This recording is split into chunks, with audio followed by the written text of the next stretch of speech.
Welcome everyone to the live stream. I see we have quite a number of people on the stream so far. We have 24 people on the stream. Welcome to today's webinar on how to raise grant funding for your business. My name is Isaac Sessi, and it's my pleasure to host this webinar alongside our guest Olugbenga, who is going to be joining us soon. But before we get started, while we wait for other people, tell me where you are joining from. Put in the chat where you are joining from, and then where what your business is about. So there are quite a number of people from Ghana, quite a number from Nigeria. Tell us about where you're joining. Tell us where you're joining from, where you're joining the stream from, and what your business is about in the chat while we wait for our friends who are running a little late to also join. My name is Isaac Sessi. I am the founder and CEO of Sessi Technologies, and I'm going to be your host for today. I look forward to really engaging with everyone today. So let me know where you're joining us from, and what your business is about. You can also let me know what you want to join, what you want to learn from today's session, what you want to learn from today's webinar. So we have Joseph Olowo from Lagos, Nigeria, who is into solar energy, joining us all the way from Nigeria. We have Joachim Kwenu, who is the founder of Join Maker in Ghana. We have Mickey Mash from Nigeria, who runs a nonprofit for children, teenagers, and youth. We have Emmanuel Bay from Ghana, who does animal farming and then maize farming as well. We have Bright Ochery from Kumasi, Ghana, who is the founder of Inidasu Clinic. And I see that there are a lot of you posting in the chat and telling us where you're from. Thank you so much. I'm really glad that you're joining us. Ibn Success is joining us from Tema in Ghana, and he runs a haulage company. So next, I want you to tell me what you want to learn from today's webinar. What do you want to gain? What do you want to learn from today's webinar?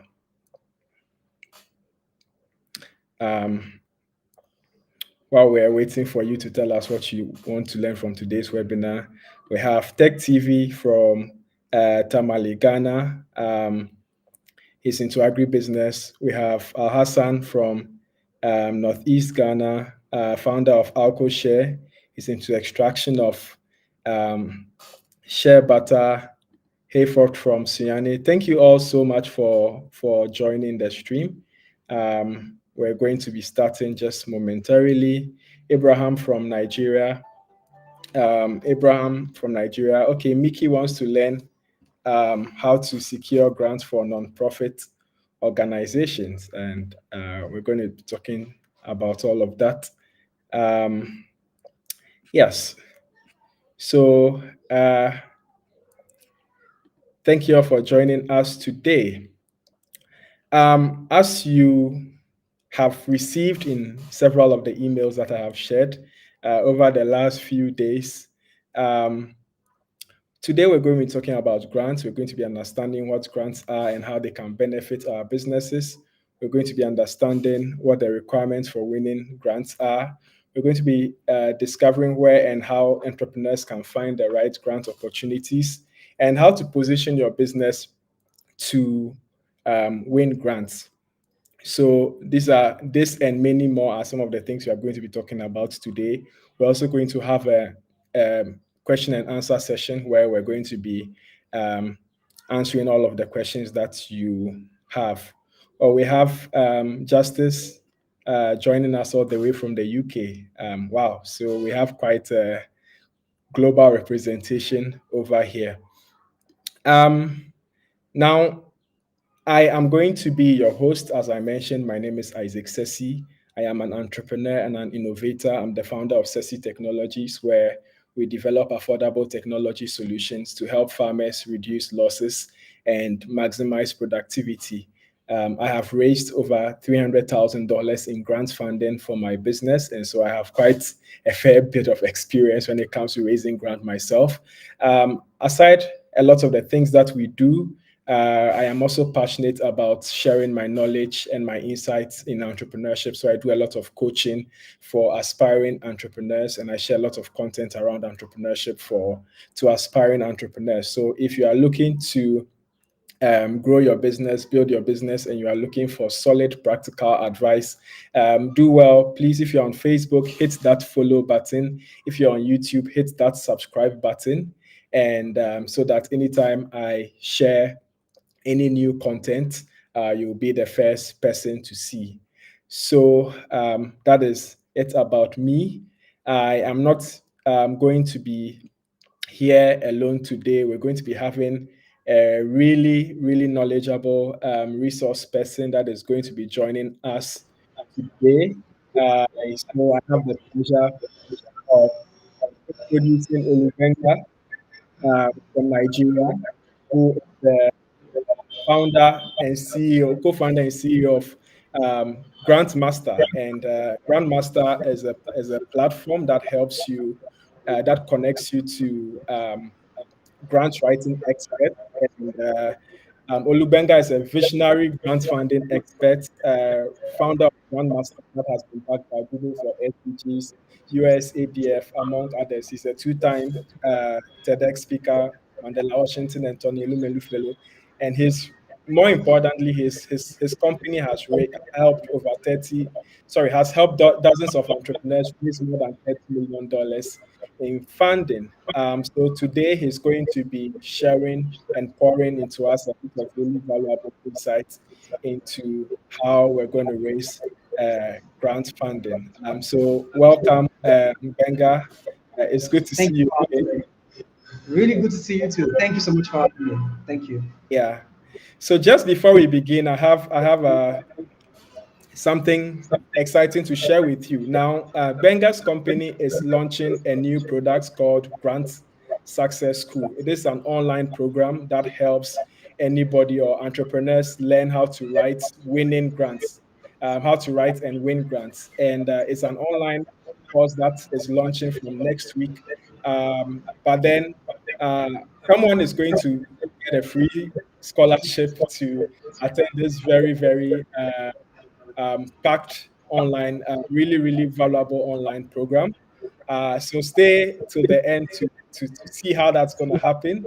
And then also, we have something for you. We are putting together a grant funding opportunities database, which is going to be like a list of grant opportunities and different sectors and how to get access to those grants. This database that you can apply for, you can look to find grants from. So stay till the end, and then we will you'll know how to receive these very, very valuable resources.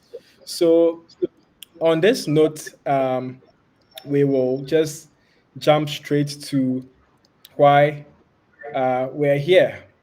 And so, whether you're starting out as an entrepreneur or you are already an established entrepreneur, securing the right grants can help you really take your business to the next level. So, I'm thrilled to have Benga over here, who has helped countless entrepreneurs really secure the grant funding that they need to turn their visions into reality. And today, he's here to share his wealth of experience with us. We'll be covering a range of topics as I've shared in the objectives. So, if you're an entrepreneur looking to raise grant funding for your business, you are at the right place. And we are going to hear from Benga momentarily. So, on this note, Benga, let's start by understanding what grants are Okay. and why they are such a powerful tool for entrepreneurs to really grow their businesses. Yeah, absolutely. So grants essentially are non-repayable funds provided by grantors. So grantors are governments, corporations, um, and sometimes foundations also, right? So the reason why grants are so exciting is because you don't repay. If you take a loan, for instance, you have to repay. If you raise funds from investors, you have to give them equity. But if you win grant funding, what you need to do is to simply execute the project, right? Execute the project. And in some cases, for instance, so there are two kinds of grants. Very quickly, let me just put that out there. There are restricted grants and there are unrestricted grants. So most grants are restricted, meaning that you have to apply. There is a request for proposal, more like an announcement. You have to apply, right? And then in your application, you say, oh, if I get so and so, this is how I will spend it. And typically, most grants are like that. However, there are unrestricted grants, meaning that if, for instance, maybe you go into you participate in a startup competition and you win money, essentially most times what happens is they will give you the money, right? How you spend it, that's up to you, right? So, and I know someone on this call is already thinking, oh, that's the kind of grant I'll go for. Those grants are very, they are few and far in between. The most common type of grants are the ones where you actually have to apply. There's an RFP, you apply, and then you win. So I think that's really why like grants are very, very exciting because you don't repay. And another thing is they can significantly boost your business, because remember that you're not repaying. So because of that, it gives you a leeway. The kind of things you can do with grant funding are things you can't do with a loan or you can't do with equity. Grants give you breathing space, especially when you consider the high interest rates that are charged, across Nigeria, Ghana, across Africa.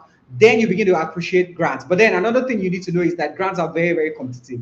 It's a very competitive process and it requires a strategic approach. So if, for instance, there's a grant opening and the grantor wants to give maybe 50 people grants, it's possible to have 2,000 people apply for that grant.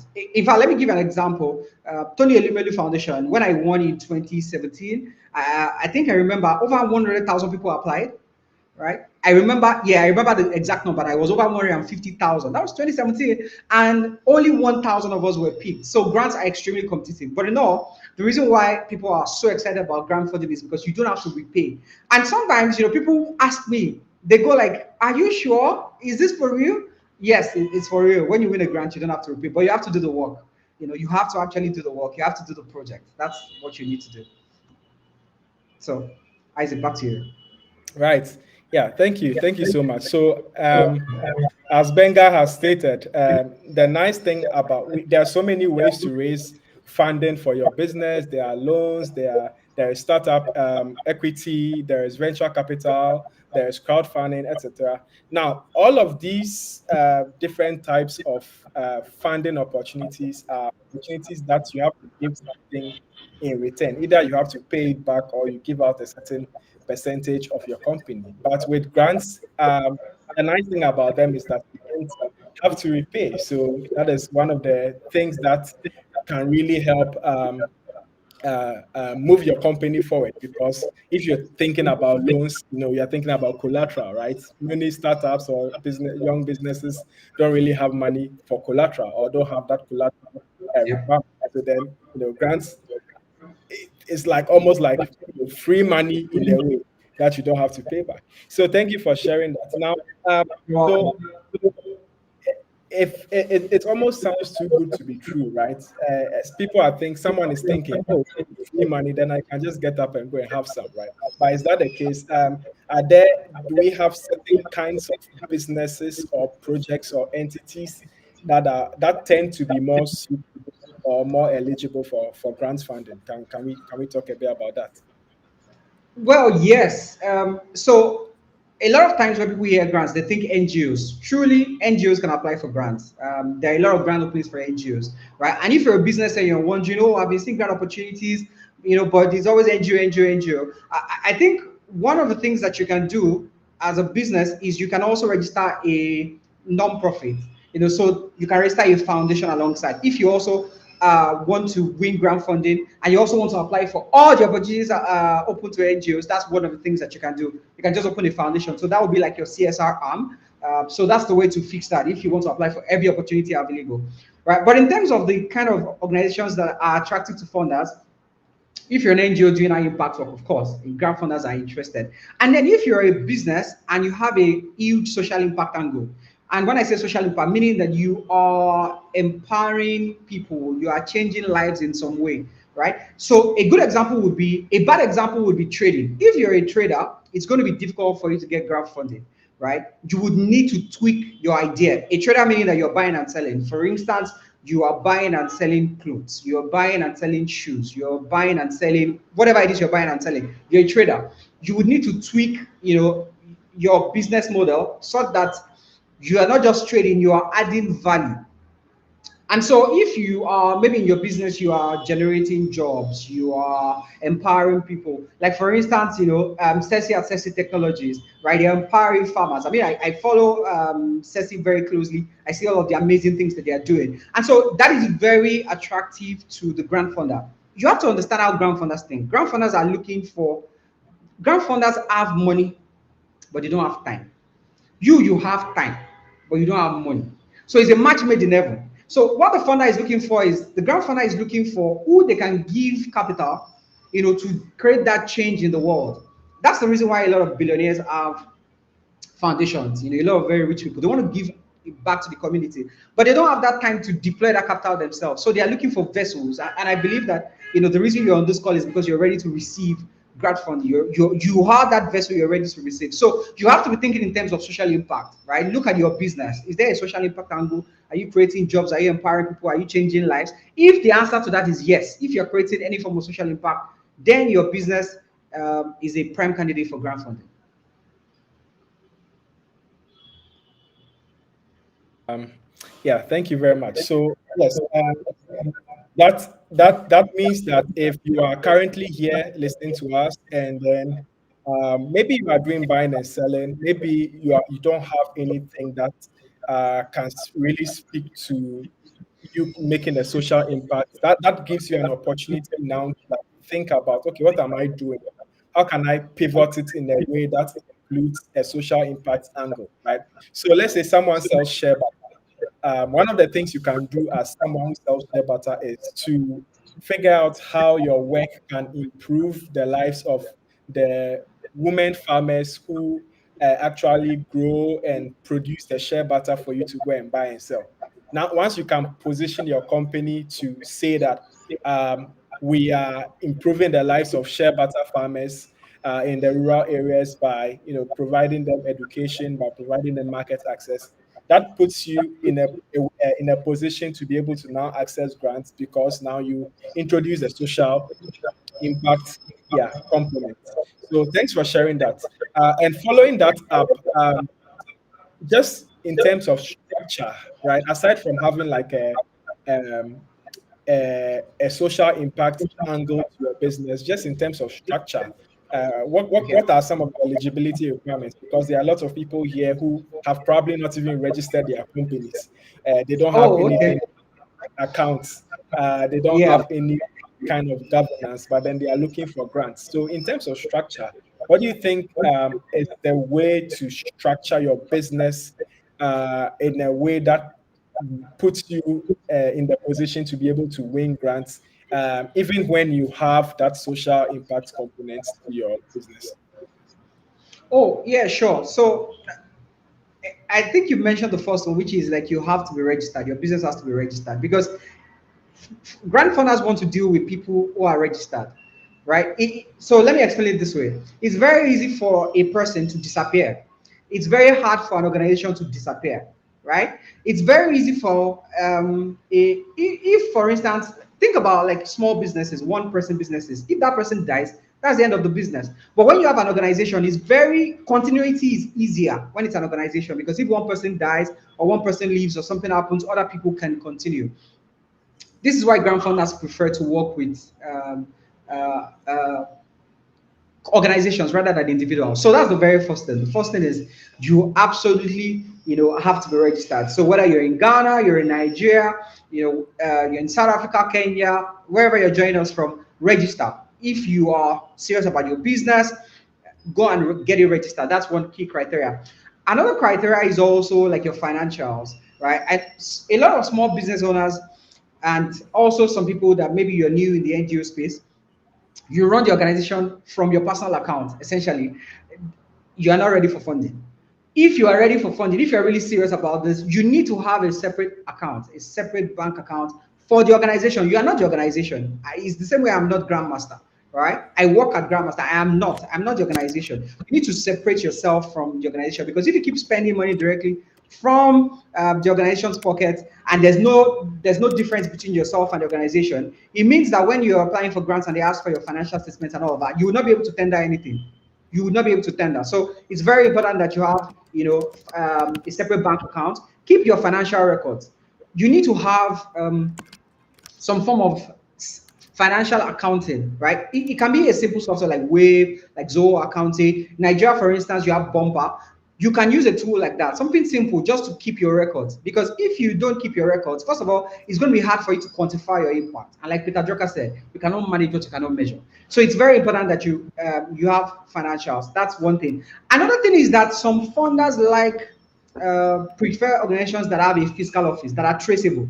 I'll give you an example. Even here at Grandmaster, people ask us questions, all the time, like, "Where's your office?" Some people will not do business with you until and except they see you, they see your face, right? And so, how can you fix this if, for instance, you're just starting out or maybe you don't even have an office? What you can do is you can convert a place in your house into your office. So you have like a table and chair in the corner in your house, so that you can apply for opportunities that you can use your house address as your office. So if the funder wants to come and see, let them come. They will come to your house. They'll see you. They'll meet you, right? So that's essentially one way to solve that, right? So in terms of like some of the basic criteria, yeah. Another thing is also like funding. For instance, like the amount of how well you are doing, because there are some grants you cannot apply for just because you don't have enough funding.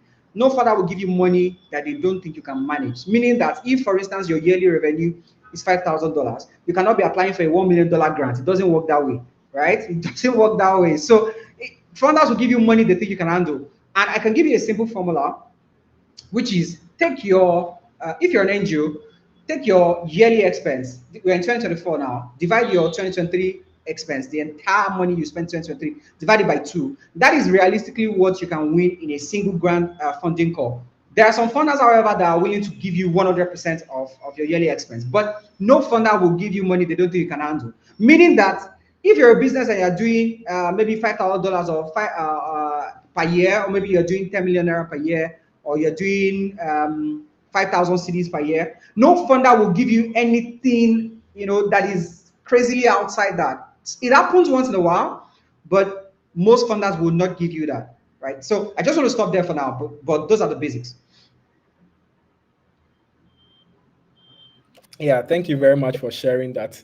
One of the things that I see people do a lot, or people when they come to me, they are like, "Oh, I need money for my project. you ask them how much money did they make last year, and they can't even continue answering because they really didn't make much. And so that is an important point. And I was even going to mention that it's something we call traction, right? You have to have sufficient traction, or like you need to have been in the system for a bit.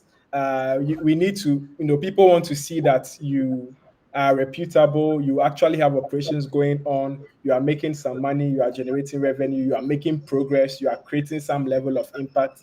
And then based on that, you win grants to accelerate your impact. So those are some of the things that you need to really consider if you are looking to win grants. So in the chat, Abraham speaking about your office space is saying that a friend lost an opportunity because he used his home apartment for office, and then he lost it because they said it was a house. And that is true because depending on the founder that you are working with, you need to be able to maintain a certain professional kind of outlook, because a lot of founders think that when people, especially from Africa, are applying for grants, it's like they just want to collect the money to spend.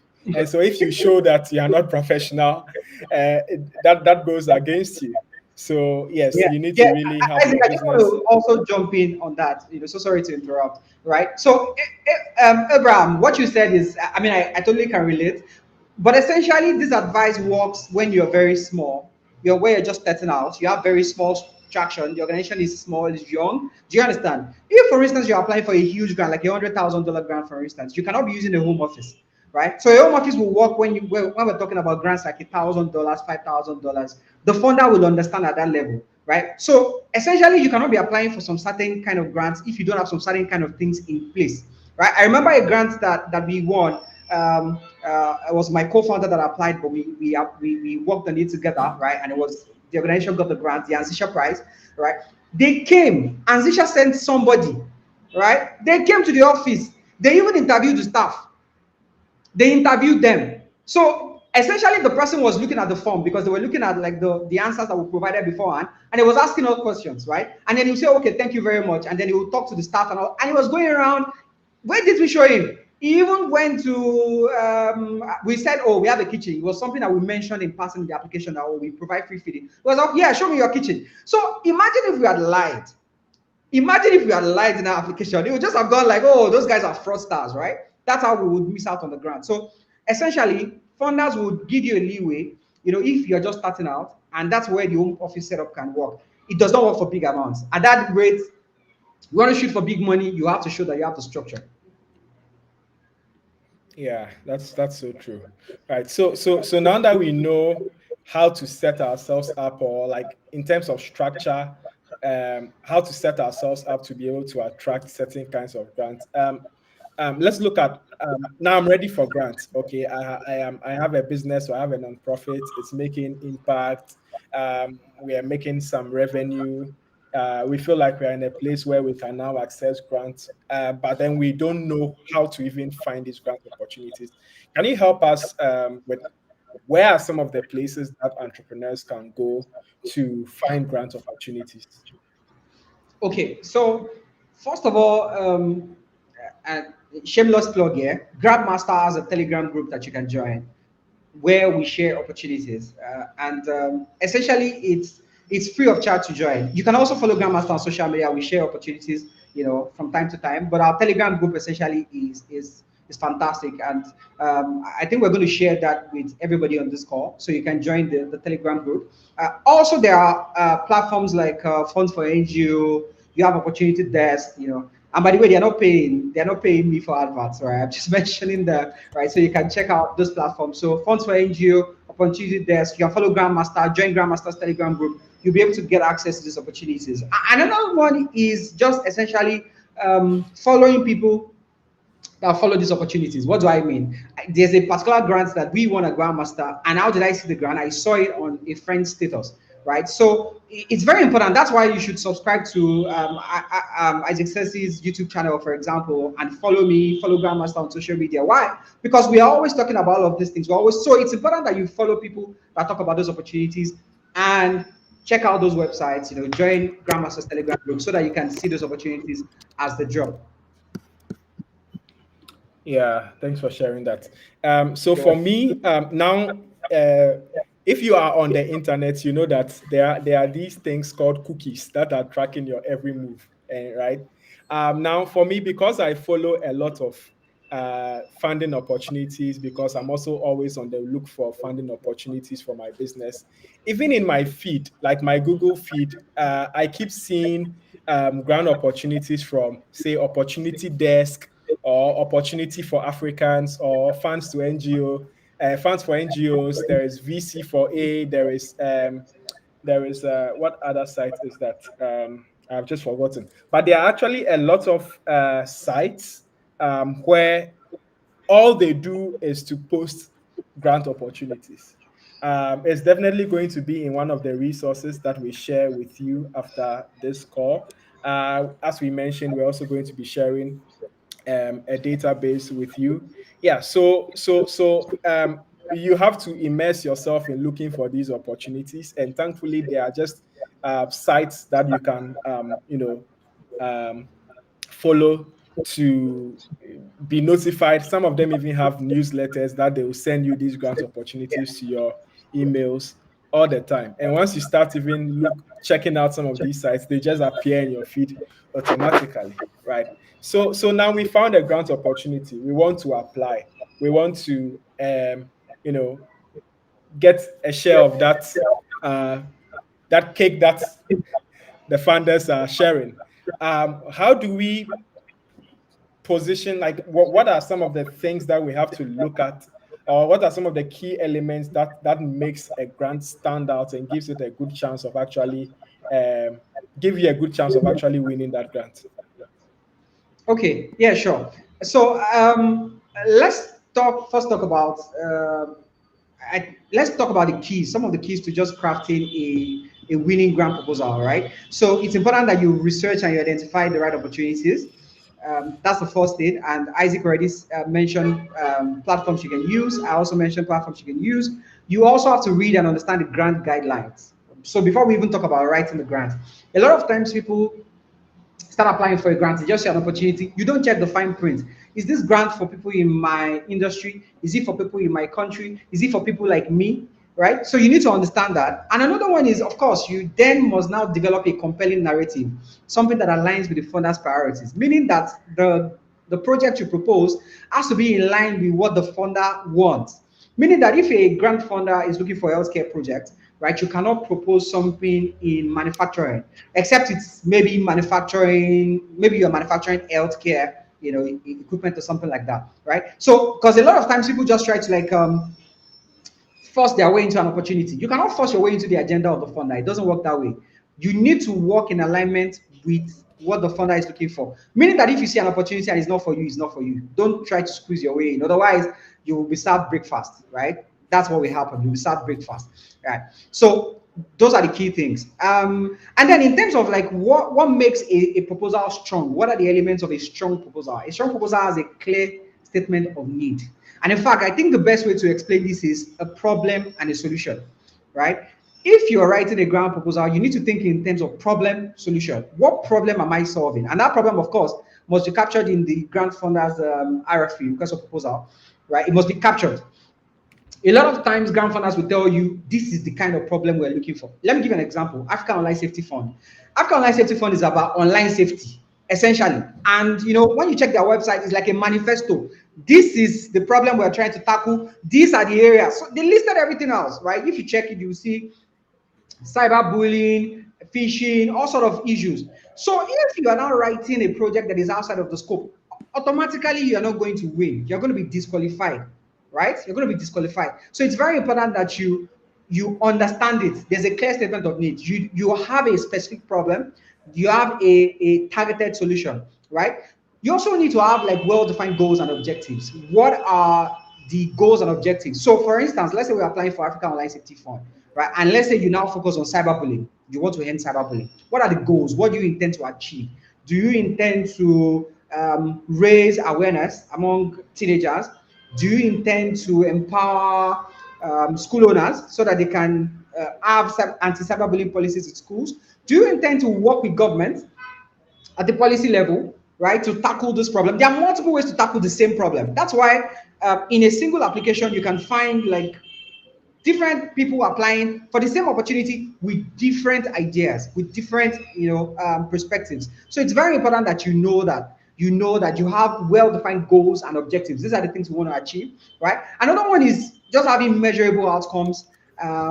Before I even talk about sustainability, measurable outcomes in the sense that if you're applying for a grant, there should be tangible things you want to achieve, right? We are going to empower 50 youths, with employability skills. We are going to train 2,000 school teachers.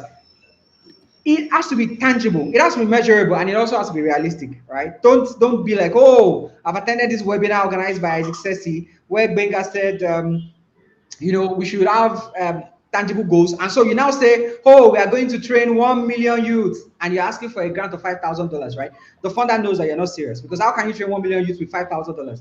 The math does not add up. You need way more money to achieve what you're talking about. So I don't want us to be carried away. Yes, your goals, your objective has to be tangible, but they have to be realistic, right? And I think the last point that I'll just say here, for the sake of time, so we can move on to the next question. Last point I want to mention here is sustainability. Funders don't want to give you money if they don't see how you can be self-sustaining. No funder wants to fund you forever. If you like, win grant from Google, win grant from Facebook. They don't want to fund you forever. You're not the only NGO, you're not the only business. They also want to fund other people.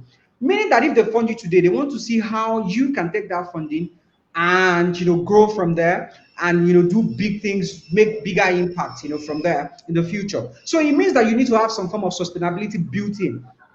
And what is sustainability? It's you showing how you can continue beyond that grant funding. It's you showing that with this grant funding, we are going to be able to, be self-sustaining as an organization. If you're an NGO, do you need to maybe charge for an aspect of your service? The fact that you're an NGO does not mean you cannot make money, right? And on the fact that something is grant funded does not mean it has to be free. There are several grant funded projects that are not free, right? A good example would be She Leads Africa. She Leads Africa does a lot of grant funded projects, and not everything is free. The reason is because they need to be sustainable. If everything is free, how would there be a going concern, right? So that's very important. Think sustainability. You may be thinking, oh, will it be subscription based? Do people need to pay for an aspect of our service? Do we need to partner? Do we need to apply for other grants? Right? Do we need to sell something? You need to be thinking sustainability, because if the funder thinks that you are depending on this grant, that your existence as an organization is dependent on this grant, they will not give you that grant. They will not invest in you. So you need to be thinking sustainability. Thank you. Wow, that's really packed. That's really packed. Thank you for sharing. And people, this is for anyone who thinks that okay, winning grants is just a walk in the park. I believe that you're now really understanding everything that it takes to actually win a grant. So if you've been with us um, so far. Thank you for being with us. Please, we're going to have a time of question and answer.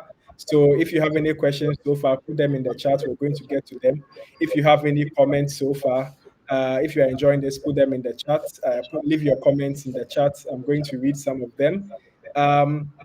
And I want you to just take a few seconds to just share the stream with your friends so that they can also benefit from this. If you're on Facebook, please like the stream, follow me. If you're on YouTube, subscribe, share the stream so that this can reach more people.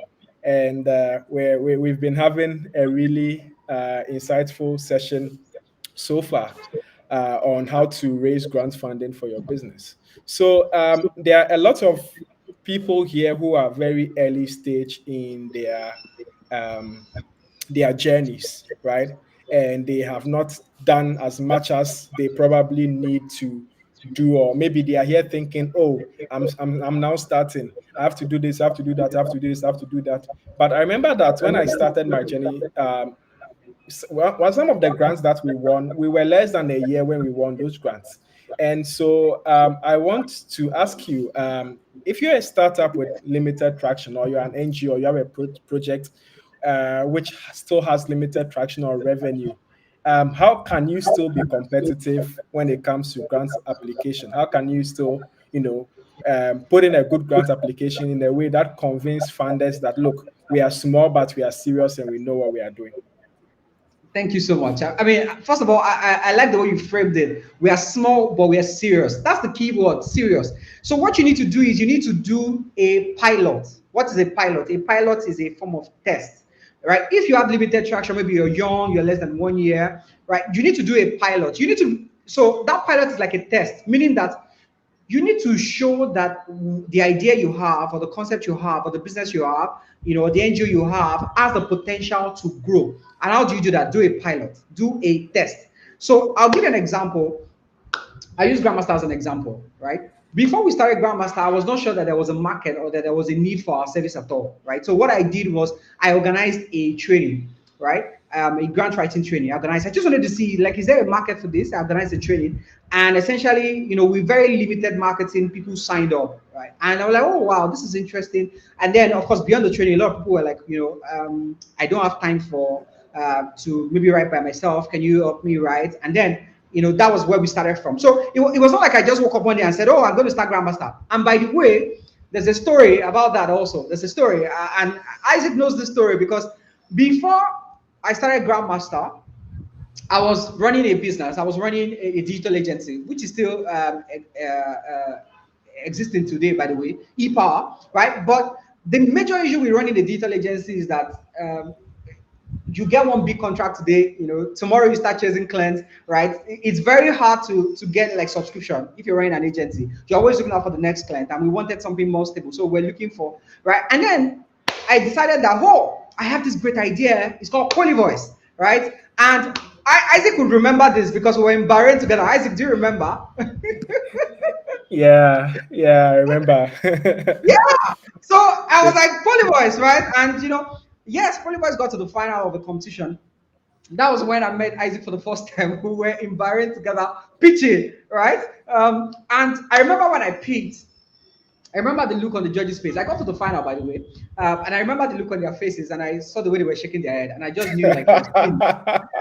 Like Jesus said on the cross. I knew it was finished, and the judges were like, "Oh, you need to find a way to make money from this," because they just didn't see a path to profitability. When I got back to Nigeria, I'm like, "Oh, the judges said I should find a way to make money." So I now switched the concept. The original concept of Polyvoice was we would have a platform where people can complain about what is going on in their community, right? And also elected leaders can say what is going on in their community, and both sides will be able to, people will complain, the elected representatives will see the issues, and everything will be good, happily ever after. That was the idea, this brilliant idea I had in my head, but it didn't work out. It turns out that politicians know what is wrong. They know. They check Twitter. They know. So they don't need another service to tell them what is wrong. They know already, right? It turns out. So when I go back to Nigeria, I'm like, the judges said, oh, go and figure out a way to make money. And I said, okay, let's do Polyvoice for work. Again, remember, without any market research, nothing at all. I decided, okay, we need to take it to the companies. So what if we give companies a way to find out what workers are talking about anonymously, so that workers can make reports? When workers have issues, they cannot talk because of fear of being fired. And I just had all of these things in my head, and I convinced my team to go on this, fruitless journey. Guess what? We spoke to over 100 companies. We even had a business developer at a point.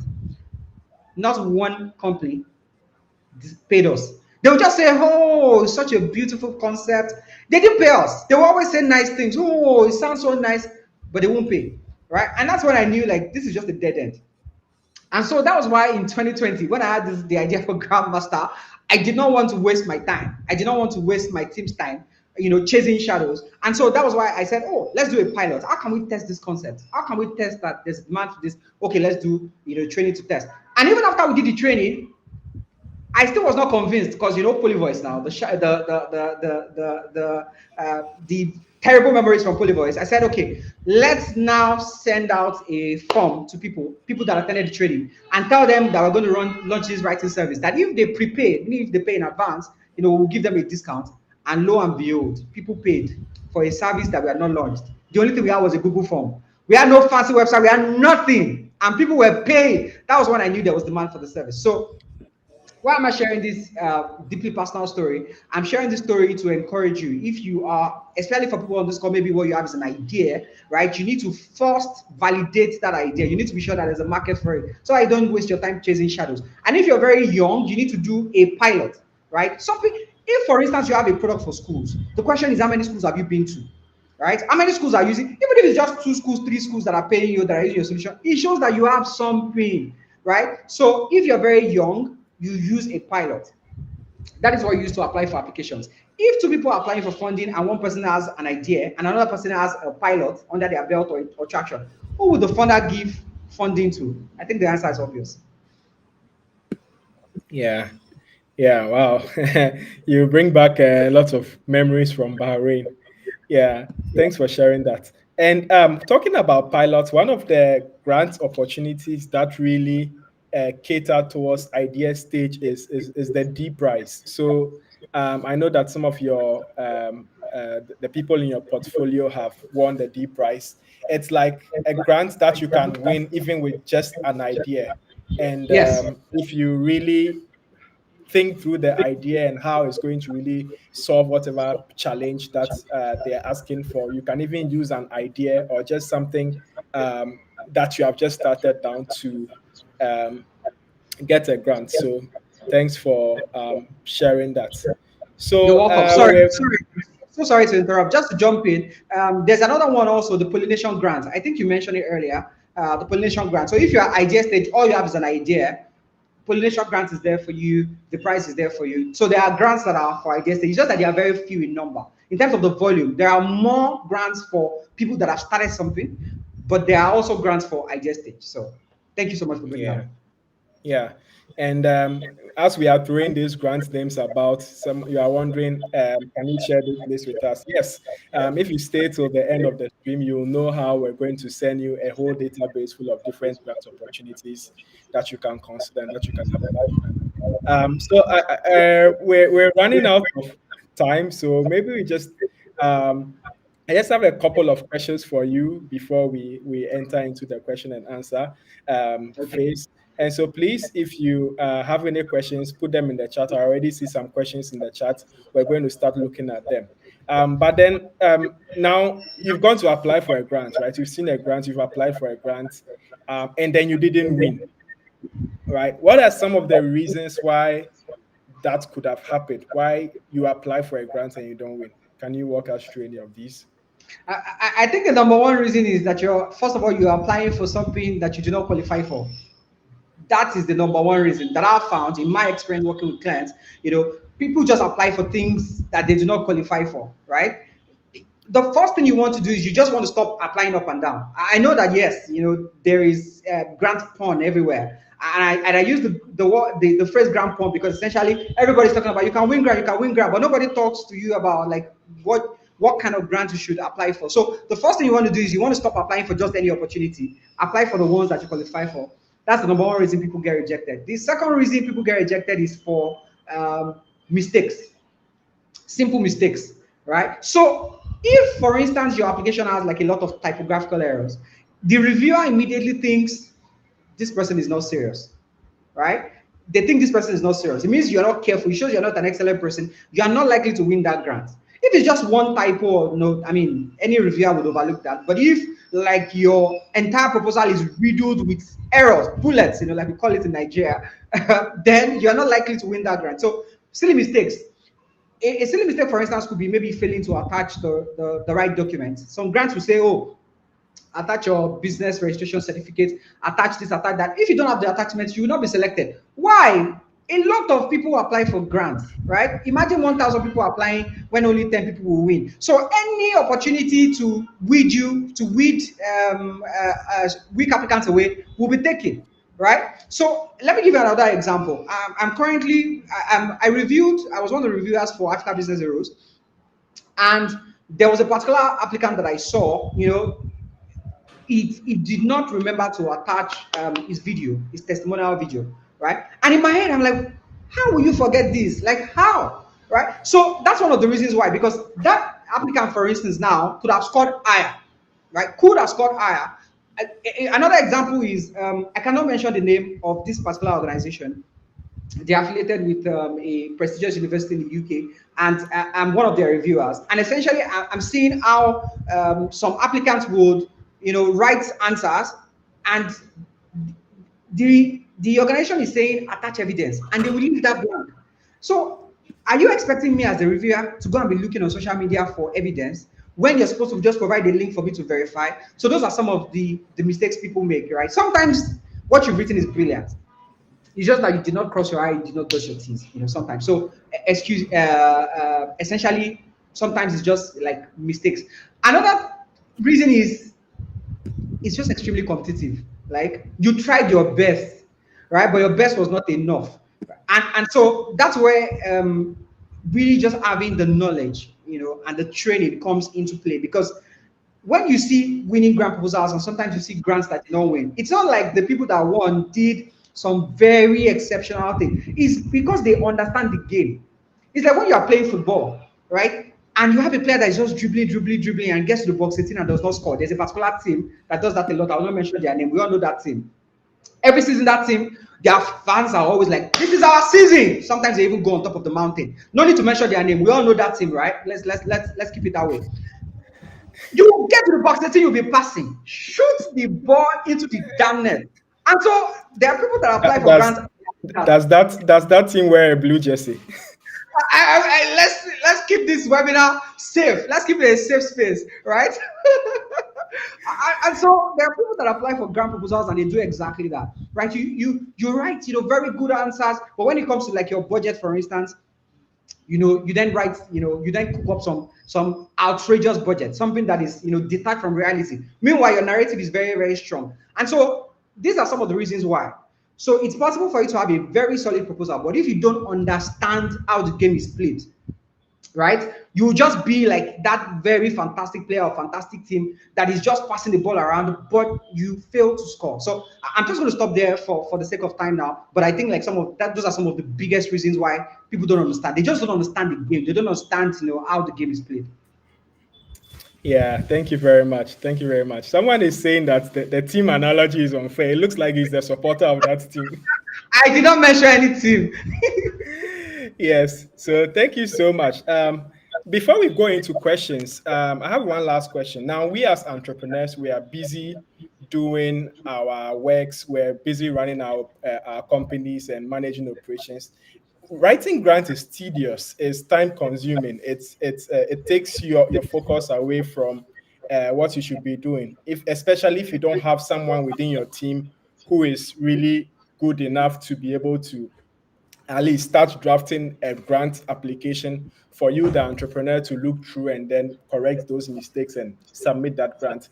And so, so just walk me through how does institutions or companies like Grandmaster come in to be that outsourced experts that entrepreneurs can come to get help for grants that they want to apply for. Thank you so much for asking. So, essentially, there are two ways, to solve this problem, which is you running a business is hard enough, running an NGO is hard enough, right? How then do we apply for these opportunities without losing focus, without losing track? There are two ways to fix this. You can either hire help, which is maybe like you hire a full-time person to work on it, which is pretty difficult for a lot of startups because that's one extra person to manage, right? Or the other way is that you hire experts like Grandmaster to write for you, right? And this is the funny thing: some of our clients have even won grants on their own. So the issue is not that they don't know how to win grants. The issue is the time. So this time is an issue. Essentially, they then hire us to say, "Oh, we want to take this off our plate. Help us write proposals." Right. The third option, I said two before. Let me expand that to three because you can hire somebody internally. You can hire an agency like Grandmaster to write for you. The third option is for you to write by yourself. Which is where.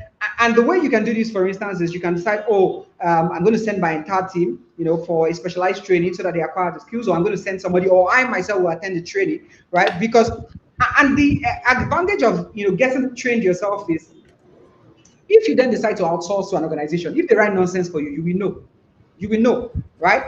we've had clients who came to Grandmaster, for instance, where they've gone to another consulting organization before, and then they come to us and then they say, "Oh, we went to these people before. We had this sort of problems," and then they see, what we're writing, and they go like, "Whoa, this is fantastic. Where have you guys been all this while?" It happens, all the time. It happens all the time. So I think, just to recap, the three ways to do this: you can hire somebody in house, to write if you're able to afford it, and if you don't mind like managing an extra person.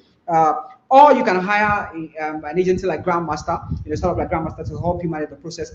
Or you can learn and master the skills yourself. And if you ask me what's the best option is to actually get trained, get some knowledge first, so that even if you hire, because if you don't have any knowledge about grant writing and then you hire a grant writer, if that person writes a BC for you and writes nonsense for you, how do you know?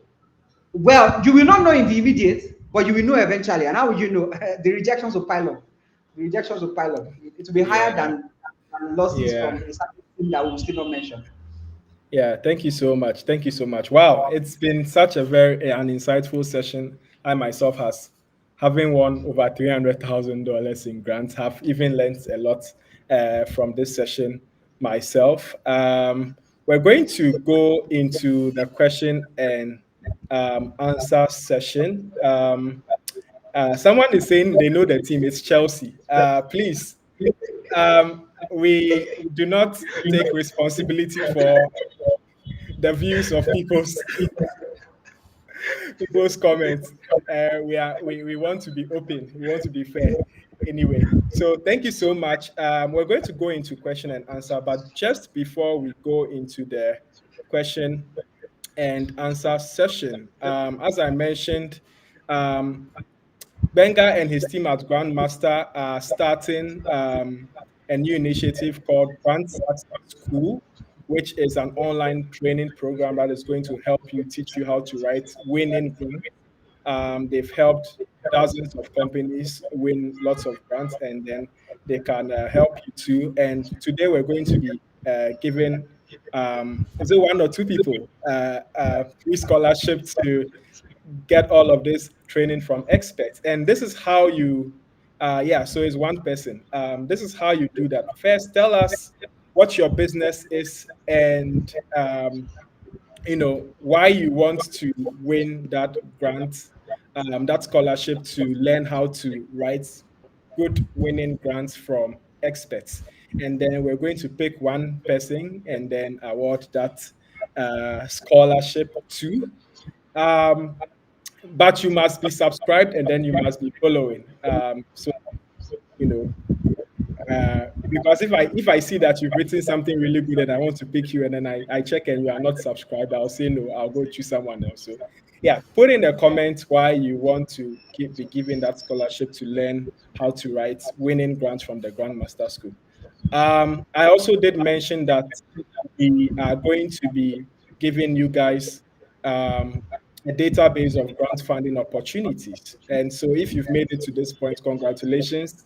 We are going to be sending this resource by email to those who are on the stream now. So as soon after the session is done, if you signed up for this um, webinar, you will receive it in your email. If you did not sign up, but you are here and you are listening to me right now, you can just reach out to me and then I'm going to share that resource with you by email. So we have quite a number of questions in the chat. We're just going to take a few of them because we are almost out of time. Um, so Agnes is saying that thank you for the webinar. What is the fate of an unregistered business trying to get grants? I think we talked about this. Is it advisable for a startup in the idea stage of agro processing? Do you want to take this? I think we already talked about this, but maybe a couple of Yes, seconds you can yes, just touch yes. on briefly. So essentially, the advice is go and get registered so that you can have access to more opportunities. There are some grants that you can apply for without getting registered. Pollination project, for instance, they give grants to individuals, but they are the exception. Most funders will not give you grant money if you're not registered. So if you're really serious about that business, that NGO, go and get registered. Great, thank you. So Obed from Accra is saying, can an organization win two or more grants at the same time within the same period from two different sources? Yes, yes, yes, yes, yes. As I'm talking to you, I'm executing two grant funded projects at the same time. Two at the same time. So yes. Okay, thank you very much. So Mustadir is asking that what are the important things that the grant funder looks to be called? I think that you're asking about what the grant funder looks in order to say whether or not you are going to win the grant. On I think we talked about this. Maybe you joined late, so once you get to that section of the stream, you are going to um, look at it. So David is saying that he's the manager of a private-owned library registered as an NGO with the objective of promoting reading culture. So how can they get grants to fund their operations? So I think it seems to me that you're already doing amazing work. You just need to start applying, right? You need to tell your story, and especially like the impact. How many people are you impacting? What is the outcome, right, of that? What is the impact of that library in your community? So you need to tell your story, and you should really consider training so that you can really master how to tell your story. There's a way to tell your story. There's a way to structure your story. And yeah, I think I absolutely recommend Grand Success School for you, Dave. Yeah. Right. So, David, it looks like you're already, making an impact. So you just need to look out for educational grants, calls for applications for educational grants, and then apply for those. So Edward is asking, he works in a school. Can he use his school address for his own, like his school address, as his address, his personal address, when seeking for a grant for his business? No, no, you cannot. Your school is not your business, so you cannot. This is the equivalent of using school Wi-Fi, to do something that is not school related. So you cannot. No. Okay. So yeah, Edward, you have to. I mean, I think that there are even services now where you can get a virtual PO box to use as your official business registered address. But then, if you already have a business, then whatever address you use to register that business, you can use that to apply for the grant. Yeah. So Echelon Trust is asking. He runs a microfinance business. Where can he get funding? Is does do microfinances qualify for grant funding? Yes, there are funds for them. There are funds for them. So you need to look out for grants that are about financial inclusion. Because if you're running a microfinance, you're all about financial inclusion. You want to include more people, right? You're probably reaching people who are low on the rung of the economic ladder. So you need to look out for financial inclusion grants. Okay, all right, thank you. So Musa is asking, how do you analyze your funding investments when seeking for grants? I believe, like, how do you analyze like your funding needs? How do you decide maybe I need 100,000 and I need to do this and that and that when you are seeking for a grant? It depends on the size of the project. It depends on the size of the project and your own capacity. Remember we mentioned earlier in the stream that funders will not give you money that they don't think you can handle. So you have to calculate based on what is my capacity and what do I actually need. Thank you. So someone says, how long must you been involved in a thing, maybe like in your business or in your projects to be able to get a grant? There is this is tricky. There is no set. It's not like you have a certain time that you have to be involved for, right? Because there are people that win grants just 6 months into running their business with their NGO. So there's really no set timeline. The most important thing is just do the important things. Make sure that you're registered. Make sure that you have a pilot, right? Make sure that there's demonstration of impact. Just those basic things. So if you're able to do those things within 2 3 months, right, you might be able to qualify for funding, even though the funding might be very small. But as you grow, you unlock bigger funding. Okay, thank you. So Success is asking, in an instance where an organization opens a grant application for funding, and let's say they open one in May and another one like they open one in January and another one in May, can you apply for both even if they meet the criteria? No, you don't need to apply for both, except maybe your application in May in January was not successful. Then you can apply again in May. Okay, all right. So Her Excellency is asking, do you have to have a certain number of employees before you can get granted? Nope, nope. All right. So Donatus is asking, um, Where is the best? What is the best grants platform for food businesses, and how do I go about it? I don't understand this question, Isaac. Maybe you can answer it. Yeah, I think that I don't know. Maybe Donatus joined late, but then we talked about the different sources of grant funding, and so I'm sure if you go back or if you get to that point, you know that there are lots of different places and sources, online sources, where you can get to know um, about what funding opportunities are available. If you go to VC4A, if you go to Opportunities for Africans, Youth Opportunities, Funds for NGOs, all of those sites show you grant opportunities. Right. So I think that we, I don't know whether we have exhausted the questions. So Kaunda is asking, this is to you personally, what is the grant success rate for a first? Oh, okay. No, I think it's a general question. What's the grant success rate for a first timer? Ah, this is difficult, but essentially, it's difficult because for a first timer, it depends, right? If you have experience as a social entrepreneur, right, or maybe you've worked somewhere before, you have some experience. If you're not, or you have writing experience, or you've undergone a training, if you're not applying, your success rate is going to be higher. But for somebody who's just applying for the first time without training, so that's why my answer to this question is it depends. If you have training, and then you now apply to a grant for the first time, it's very possible that you win, right? And let me just vary from grants to fellowships, for instance. There are people that apply for Mandela Washington Fellowship and they got in the very first time. In my own case, I applied 4 times before I got in. It took 4 attempts and 2 interviews before I got in. Meanwhile, there were people that applied and the very first time they got in. Why? Because they had the knowledge needed, right? They had the knowledge needed. They had the knowledge and the experience needed at that stage. That was why they were able to get in, when they got in. So the answer to this question is it depends. Yeah, thank you very much. Those are like um, really good questions. Thank you so much.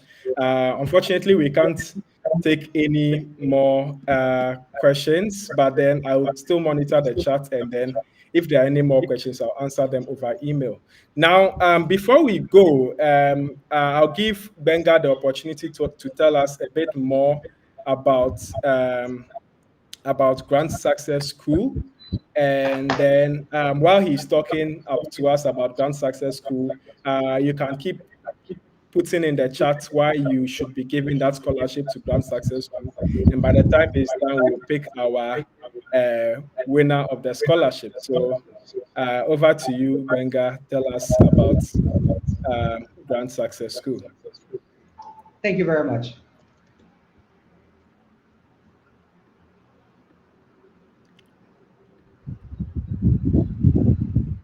Okay, so the slides are going to come up shortly. Thank you. So very quickly, I want to talk to you about how you can secure grant funding with Grant Success School. Now, this is not just another course; it's your express lane to millions in free money. Like we mentioned earlier in the stream, when you win a grant, you don't have to repay; you just have to execute the project. Our students have collectively secured over $30 million in grants, and I know some of you have probably seen our adverts running on Facebook. We have results, we have evidence, real people with real results with real testimonials, right? So if you go to our website, the school, you'll see testimonials from different people, from a teacher that won a grant, to an agri-tech entrepreneur that won $400,000, to someone that won $1 million. So all what you're going to hear today is not theory. It's a proven system that works for businesses, startups, and NGOs, right? And if you're ready to join the winner's circle and transform your funding game forever, then Grant Success School is where you need to be. So I want to talk a little bit about myself. I have a decade of experience in the social entrepreneurship space. I've helped clients and students secure over $30 million in grant funding. I'm a 2 times Google Catalyst grant winner, USADF grant awardee, Alicia Grant Prize winner, Grandmaster, Tony Olumelu fellow. I'm a judge for the Africa Business Heroes. I've won several awards. The list is very, very long. So if you go to grantsuccess.school, you will see the list, and that's not even the complete list. Probably if you go to LinkedIn, you see more. But essentially, the reason why I'm talking about this is so you can understand that you're going to be taught by somebody who is not going to teach you theory, right? A lot of people online are saying, "Oh, I will teach you grant writing, come and learn." But when you check their records, how much grants have they won? Like, who have they won it for? Is there evidence? Are there testimonials? Then you begin to wonder, right? Am I about to be scammed? But Grand Success School is legit. It's for real because it's, first of all, it's powered by Grandmaster, right? And then you're going to be taught by an expert that knows exactly what he's talking about.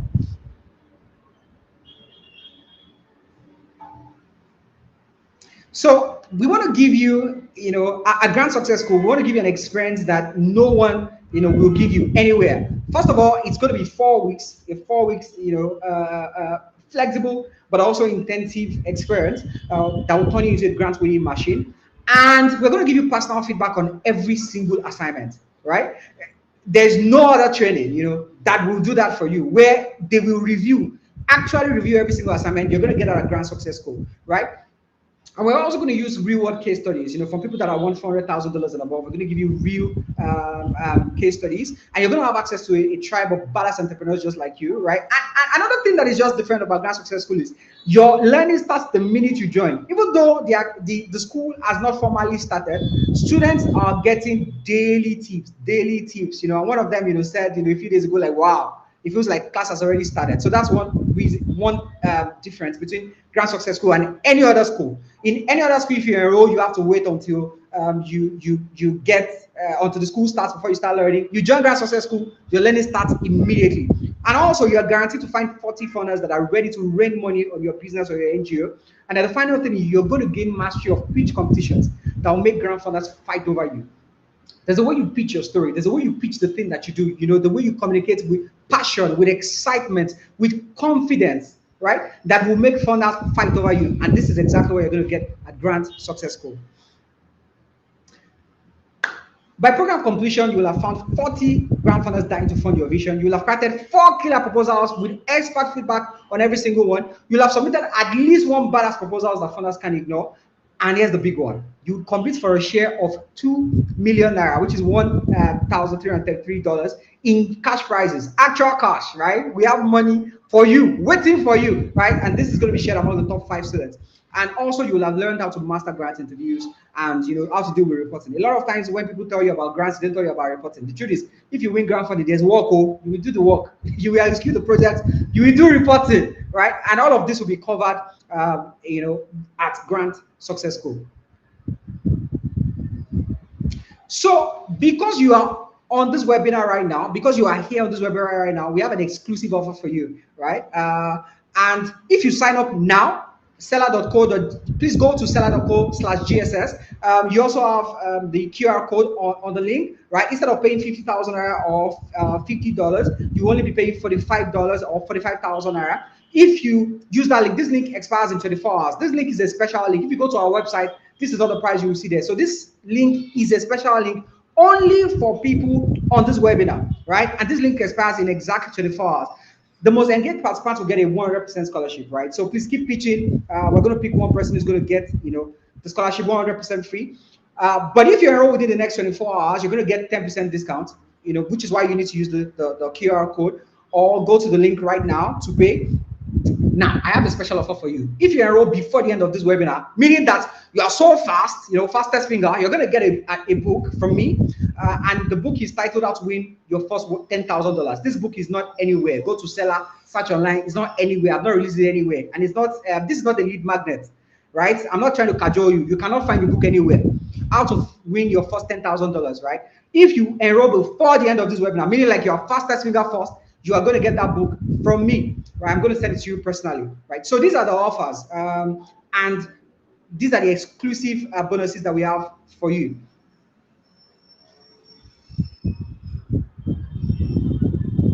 Okay, is that the final slide? Can we move on?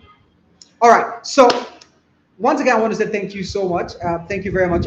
Isaac, thank you for this opportunity. I do not take it for granted. Thank you for bringing me on. And if you want to reach out to me, that's my phone number on the screen. You can reach out to me directly. You can send me an email, or you can just go to grandsuccess.school. So Isaac, I think we can go back to the previous slide while we continue the conversation, because some people want to know, oh, what is it in it for me? Because if you enroll before the end of this webinar, you're going to get an extra gift, right? However, if you enroll within the next 24 hours, you would get a discount fee. And if you go to our website, you can confirm what I'm saying right now, right? This is not a gimmick. This link is not on our website. This link was created specifically for this webinar, right? So, Ori, look forward to seeing you in Grand Success School. Let's give you wings to your dreams.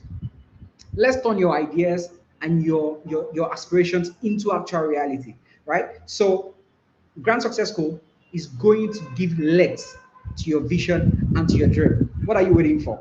Sign up for Grand Success School right now. Thank you.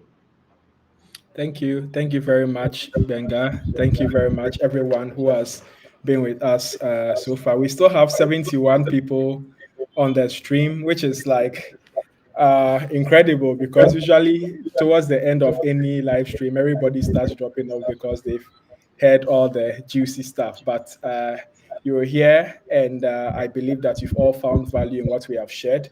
We're going to be sending over our grant database to everyone who signed up. So long as you've received you signed up either on Facebook or you saw one of our ads anywhere, and then you signed up, and we have your email, you're going to be able to this.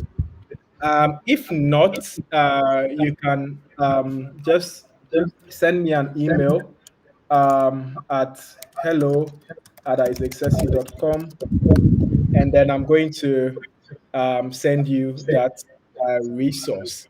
We have some really, really good responses in the chat. It's going to be very, very difficult to pick out who was going to win. I found I an do not envy you at all. I found an incredible response, and I was like, "Wow, this is the winner!" And then I read the thing again, and I was like, "Oh, this is Chat GPT." So please, That's if another you thing know, we're gonna teach you in Grand Success School how to write by yourself. And reviewers detect ChatGPT all the time. Reviewers detect it. Your answer will be bland. It won't Mhm. connect, right? Yeah, So please, for people who maybe you've been having rejections and you're wondering why am I having rejections, but if you're using ChatGPT or Claude, just come to Grand Success School. Let's teach you how to yeah, write properly. yeah. I mean, I have used ChatGPT so much that if anyone writes anything with ChatGPT, I can easily see. So please, if you know that you use ChatGPT, I'm sorry, but there's even a way to use ChatGPT without copying verbatim from ChatGPT. But yeah, we have some really, really, really great responses. Um, and I have the unenviable job of having to pick one winner. And so, by the powers vested in me by Benga, um, hmm, interesting. Benga, do you have access to the chat? Okay. The Um, yeah, I'm here with you. No, I mean the chat. The The main chat, chat, yes, I can see the the main main chat, chat. yes. Yes. Sorry, Isaac. So 1 minute. Somebody's asking for the website for Grandmaster. For the website for Grandmaster, that's grandmaster.xyz. That's the website for Grandmaster. okay, so grantmaster.xyz. That is the website for Grantmaster. Um, Yeah, so while I go through and pick the winner, do you want to go through and see if there are any questions that have come in that you want to answer? Oh yeah, sure, sure, absolutely. I'll scroll through now, and then I'll take questions. Okay, there are a lot of pitches there, Isaac. I do not envy you at all. A lot of pitches there. Um, okay. Uh, okay, we've answered the question about your unregistered business. Let me see. Um, Okay, Reginald Ogara from River State. I have a business registered under CAC. I really need a grant or loan. Bust up, okay, to boost my business. So, Reginald, absolutely.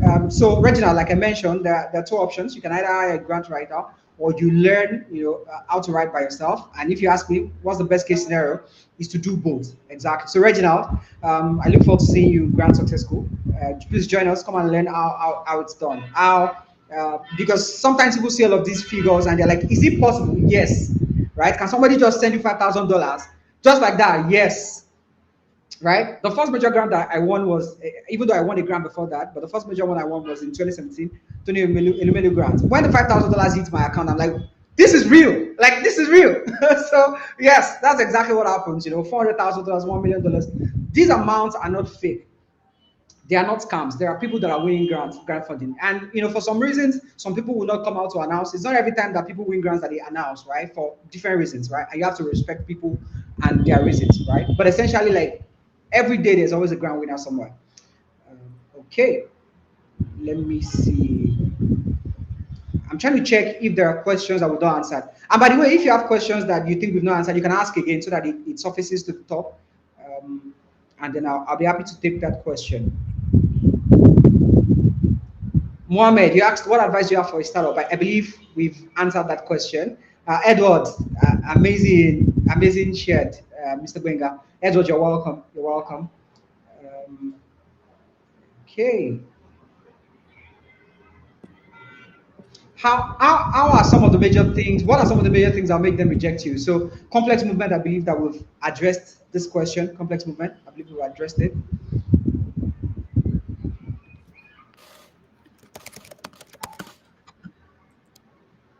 Okay, so finally over to Isaac now. Isaac is ready with the winner. So let's see. Drum roll.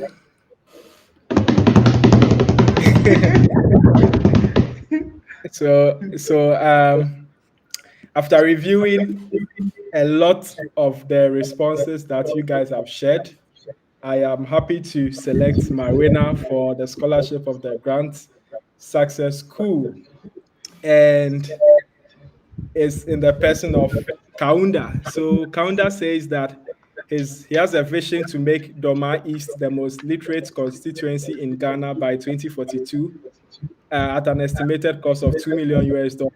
And this is an initiative of Social Mercy Foundation. He says that the project is tied directly to the 89% learning poverty rate in the country in sub-Saharan Africa, which is defined by UNESCO as a situation where a child is unable to read and understand a simple story by age 10. And this learning crisis is not surprising. And he goes on to explain the problem and what his vision is. And then he's saying that the reason he needs the grant is to be able to set up, they have set up two study centers in some communities called Wemfie and Wemfie Habitat, and they have 60 children registered. And the next center, he's put the location of the next center, and it's going to be close. It's going to be completed by the close of 2024. He needs this training so that he can raise 50,000 US Ghana cedis in grants for the third study center. Now, the reason why I selected this is, first of all, he stated what the problem he's trying to solve, the solution that he has come up with, the progress he has made so far, and how much he wants to raise in grants, and how the grant is going to the training is going to help him to be able to achieve this. And I feel like this is the most compelling of all of the responses that we have received. So Kaunda, please email me, and then we will be in touch with you on how to access this opportunity. So all too soon, we have come to the end of this very, very insightful session. I'm really glad to see all of you here. I and I believe that it has been very insightful to you. I'm going to follow up by email to share the resources that we have mentioned. And more importantly, as I mentioned to you, I share a lot of content on entrepreneurship, business, like sharing insights on how to grow and build your dream business. And I also provide coaching to young entrepreneurs who are looking, who have trouble with their business and are looking for ways to solve those problems. Now, I'm going to be live every Tuesday and Thursday at 2 p.m. GMT. Sometimes we're going to be having different guests who will be talking about different topics. Other times, I'm going to be running live trainings on different aspects of entrepreneurship, like marketing, fundraising, customer acquisition, sales, hiring, and so on and so forth. And this is going to, all of these resources are going to be so invaluable to you. I'm currently working on a free ebook called free online tools that you can use to supercharge your business. These are different resources that I will be sharing on how you can leverage technology to grow your business and so on and so forth. So if you are interested in learning any of these, make sure to hit the like button on Facebook, to subscribe, and to make sure that you are following me, so that anytime I go live or anytime there is a new training coming up, you'll be the first to know. So once again, thank you so much for your time, and thank you so much for joining us. Benga, thank you so much for all of the resources you've shared with us, and Thank you. we look forward to hosting you again soon. Everyone, thank you for your time, and please enjoy the rest of your day. People are asking how to get access to the recording. The streams are going to remain live on YouTube and on Facebook, so you can always access them on demand. So thank you, um, and have a nice day, and then bye bye. All right, bye.